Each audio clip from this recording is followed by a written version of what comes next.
All right, y'all. So you got to hand it to Sam Cedar. Sam Cedar is a true OG in this game.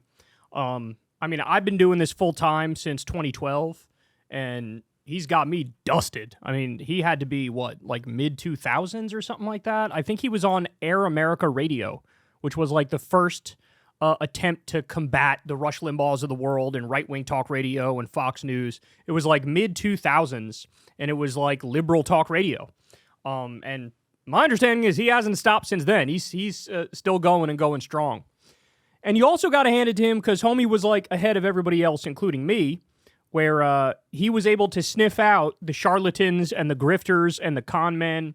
You know, I'm talking about the Jimmy Dores of the world who pretended to be criticizing Democrats from the left and virtue signaling about how he's the purist. And then eventually Sam Cedar saw it. He said, this is not going to end well. This is going to end with this guy embracing MAGA and going to the right and just continuing to shit on Democrats 100% of the time and not criticizing Republicans. And that is, by and large, what's happened, right? It was same case with, you know, a number of... Joe Rogan. He was one of the first to criticize Joe Rogan from a left-wing perspective and be like, I see where this is going. He's going to go full MAGA. And of course, he went full MAGA. So this guy is a bit of a legend in the game here. And he decided he was going to do one of these things that the YouTube channel Jubilee does, where he takes on 20 Trump supporters at once. And so highly recommend you go watch the entire thing. It's about an hour and 30 minutes, but it's well worth it. And man, look, he did a fantastic job, but my takeaway is I feel very little hope having watched this, right? Because here you have like young conservatives who are really arrogant and sure of themselves, and like they just say the most insane things. So let me walk you through it. Let's start with this one here. Dude comes up to him and wants to talk about Social Security, and listen to how he opens up. So what if Social Security should go away? I gotta be honest, man. I don't know if I have the patience. I don't know if I would have the patience to do what he's doing here. I really don't. Like, this is... So the topic, by the way, is the GOP will destroy Social Security and healthcare, right? And this guy's like, yeah, why should we have Social Security? Why shouldn't it go away?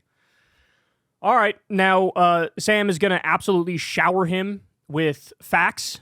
He's going to hit him with a tsunami of information here, but watch how much it hits a brick wall. Here we go. Because Social Security keeps 2/3 of our elderly out of poverty. And not only does it keep our elderly out of poverty, it's essentially a social insurance program that protects you if at the end of your life you don't have enough money to survive. This is where the guy should be like, oh, okay, that's a good point. Yeah, I'm not in favor of having elderly homeless people in this country. I'm not in favor of immiserating millions and millions of senior citizens, grandmas and grandpas. So, good point. I agree.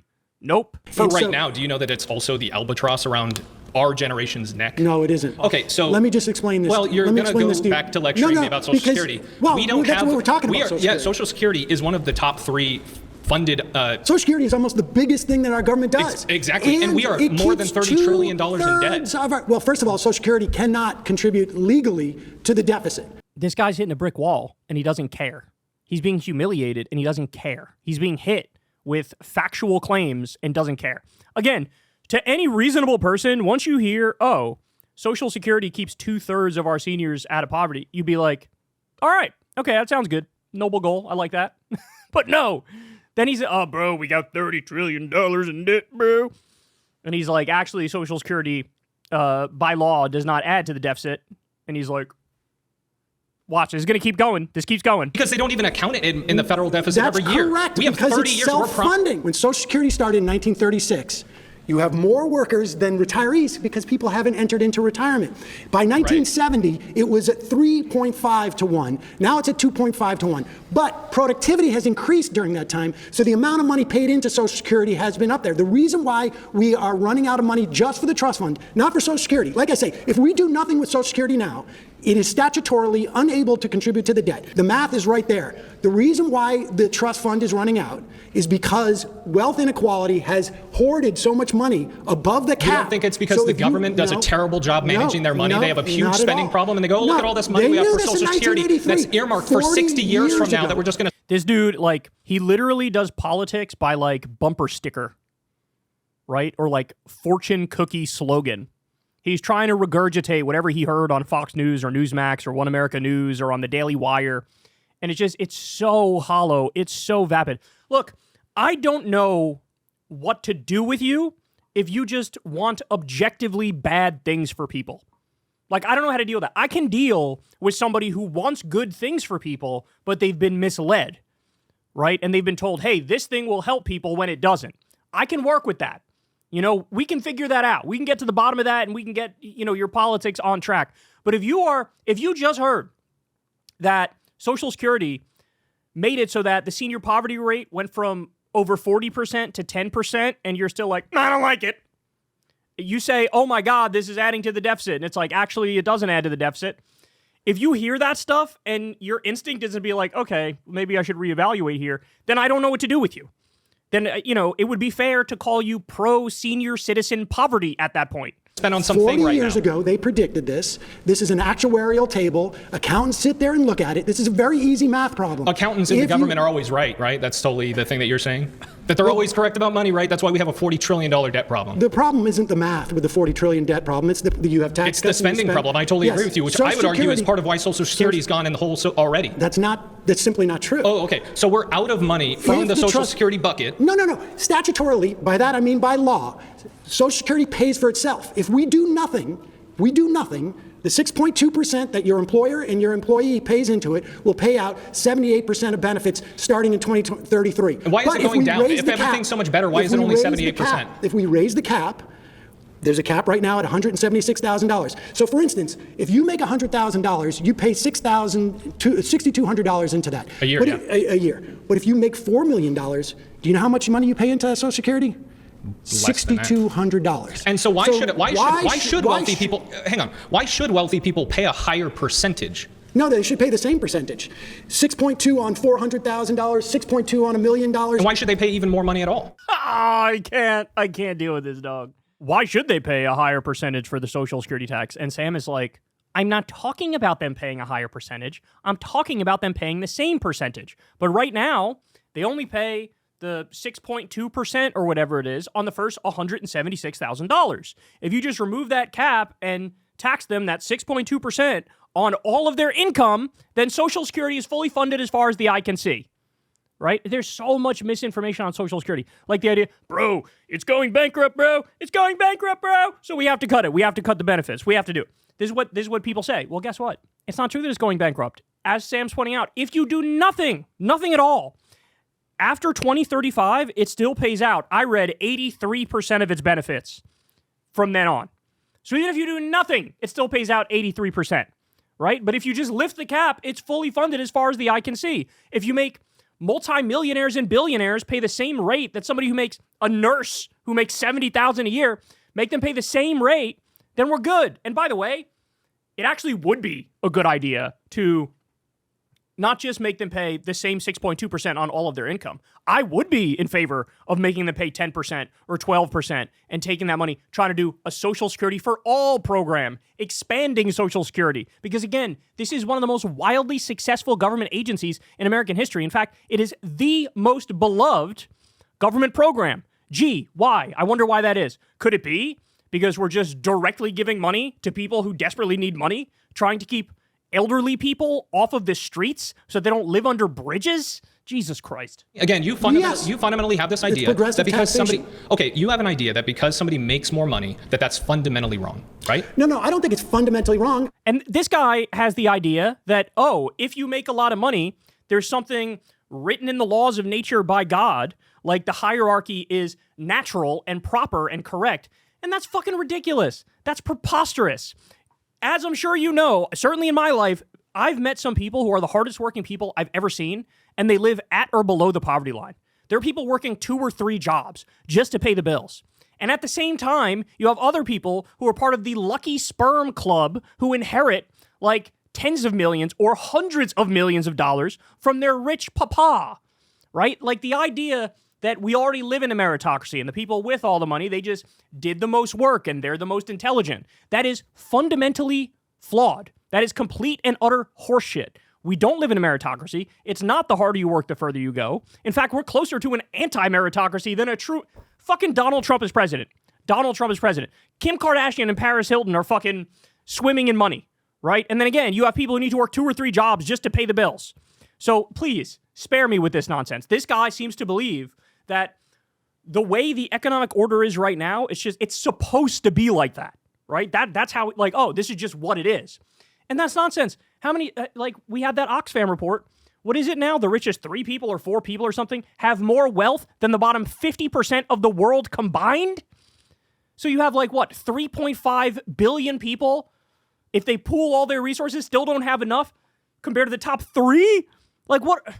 How do you look at that and say, oh yeah, they just work the hardest and they're just the smartest? If you believe that, again, I don't know how to help you. Now, I do think as a society, we should not allow billionaires. So, for instance, they can pay more taxes generally. Why should the highest tax rate was and the greatest expansion of our economy? Hang on, does a billionaire get more money from Social Security if they went to go take it than I would? No, of course not. So why should they pay more? I'll tell you why. Because we have immense income and wealth inequality, and the people at the top have fucking everything, and the people at the bottom have fucking nothing. Are you kidding me, man? Are you kidding me? A new report just came out. The top 1% effectively stole $80 trillion from the bottom 90%. And this guy's like, oh, the poor top 1%. Why should they pay more? Because they have fucking everything and everybody else has nothing. And redistribution of wealth is a logical, rational thing to do if you want to have a civilized society. Jesus Christ. It is a social insurance program that keeps you from being in poverty when you're a senior. And the reason why I think billionaires should pay more taxes than other people, even a higher percentage, is because it works better for society. The greatest expansion we've had in this country in terms of economics and the least amount of wealth disparity was in the 40s and 50s and 60s in this country. Do you know what the top marginal rate was? It was high. Do you know what it was? I don't know the exact number, but if you made over $470,000 in 1955, every dollar you would make above that was taxed at 90%. So I have a question. 90. So just so everybody understands, that's the equivalent today. If you made $4 million a year or more, every dollar over that 4 million line would be taxed at 90%. That's what that means. And by the way, just for the record here, I've literally never in my life met a Republican who knows what a marginal tax rate is. I remember when they used to say about Bernie Sanders, Bernie wants the government to take 70% of your money, bro. He wants the government to steal 70% of your money. And again, these people are just no, what he was talking about was a top marginal rate of about 70%. And for him, I don't remember what the numbers were, but it was maybe for all incomes over $2 or $3 million per year. Every dollar above $2 million, 70% is taxed at. But people on the right either lie or are just totally unaware of the way these basic things work. And they say, oh, he wants the government to take 70% of all of your money. That's not how a marginal tax rate works. Jesus Christ. 80 cents on every dollar was taxed above 470. So if we had today's dollars, which is wild, by the way. But and it's also the greatest expansion we had of the economy. Yeah, you can expand for a time, and then you see places. You see like Nordic countries that were like, oh, let's tax the hell out of our rich people, right? And then they go, whoops, we messed up. We can't actually live off of our terrible. We basically are able to live off our economic boom that they had between like the 40s and the 90s, and then we have to revert all of that because we made a terrible choice and we were able to have a party for 50 years until we realized we ran through all the money that capitalism got us. So that's such fucking bullshit. There's a reason why the Nordic countries, the Scandinavian countries, they have a much higher quality of life than we do, and people self-report being way happier. You want to know why? Because a lot of those countries have universal union membership, so everybody negotiates for higher wages. They have free healthcare and free college and things of that nature. So it's a redistributive society, and it works way, way better. And this guy's shitting on that model. Let me ask you real quick. So the average person, right? Right now they fundamentally look at Social Security, young people like me, and they go, I'm going to have that money sitting, waiting for me when I retire. Since your opinion is whatever works best for the average person is better, wouldn't you rather shift towards something that I would agree with, which is getting people that are 19, 20 years old into funding their own retirement rather than relying on other people to fund it for them? Like a 401. What am I supposed to do with these people? Bro, I got an idea. What if people saved for their own retirement? Bro, nobody ever thought of that before, bro. Nobody ever realized that. You're so smart. How about we make it so people save for their own retirement, bro? Oh, what? Did this guy go to MIT? Is that where he went? What a brilliant, brilliant man. Jesus fucking Christ. we lived in a system with no social insurance, and the elderly poverty rate was 40%. Then we added social insurance, we had Social Security, and that dropped to 10%. Okay? This is an objective, empirical thing you can measure. So then the question is, are you pro senior citizen homelessness or are you not? Right? And every person of good conscience will say they're not, which is why, as I said, Social Security is one of the most popular government programs, if not the most popular government program in American history, right? And by the way, that's why Trump was smart enough in 2016, I'm not going to cut you Social Security, not going to take you Medicare. He was smart enough to do that because he realized these are political third rails for a reason. Because even Republican voters will be like, why would you, this one of the few good things the government does, fuck off, try and get your, it's like back during the Tea Party days, get your government hands off my Medicare. Okay, well, Medicare is the government, but it goes to show you the power of programs like that, right? And this guy, he's a true Kool-Aid drinking right-wing ideologue. He actually sounds more like a hardcore libertarian to me. And they're just not, they're not in reality, right? Again, this conversation should have been over the second that Sam Cedar said, hey, senior poverty rate was 40% before Social Security, now it's 10%. We good now? And any reasonable person goes, yeah, I like the lower poverty rate for seniors, and it would have been done. But no, he's married to the idea. But this gets worse, y'all. This gets worse. So Twitter's down, but I still got to find a way to show you some of these clips because these are crazy. I told you it gets worse. Watch. It gets worse. Watch this one. Public sector gets tax cuts when you hire a person of color. Government agencies don't pay taxes. Government agencies are funded by the government. That is not true. That is not true. Look at his face. Look at his face. At this point, he had to be going, why did I agree to do this? He's debating somebody who doesn't understand that government agencies are funded by the government. Again, what am I supposed to do with this? I don't know what I'm supposed to do with this. Look, in a gross, disgusting way, you have to hand it to the right-wing media ecosystem. Because what they've done is brainwashed millions and millions of people. I have no doubt this guy is whatever. He's either a viewer of Fox News, but maybe not because he's too young usually to be in that demographic, or Newsmax or One American News, or it's like the Daily Wire, Jordan Peterson, Ben Shapiro, those sorts of people, right? And I mean, they just become shut your mind off, talking point machine, and like the liberals have to be wrong because the liberals are liberals and the liberals are stupid and the liberals are cringe, right? And so you end up saying things like it's not true that government agencies are funded by the government. And he was saying, oh, government agencies get a tax cut if they hire minorities. Jesus Christ, bro. What am I supposed to do with this? I don't know what I'm supposed to do with this. All right, then I got one more for you. This one is like, so again, Jubilee got all these 20 MAGA supporters in the room to debate Sam. And like this woman that you're about to hear from here, she's like just a Nazi. Like, she's just a Nazi. Listen to what she argues. Xenophobic what's the problem with xenophobic nationalism? Don't you think that's better for Americans in general?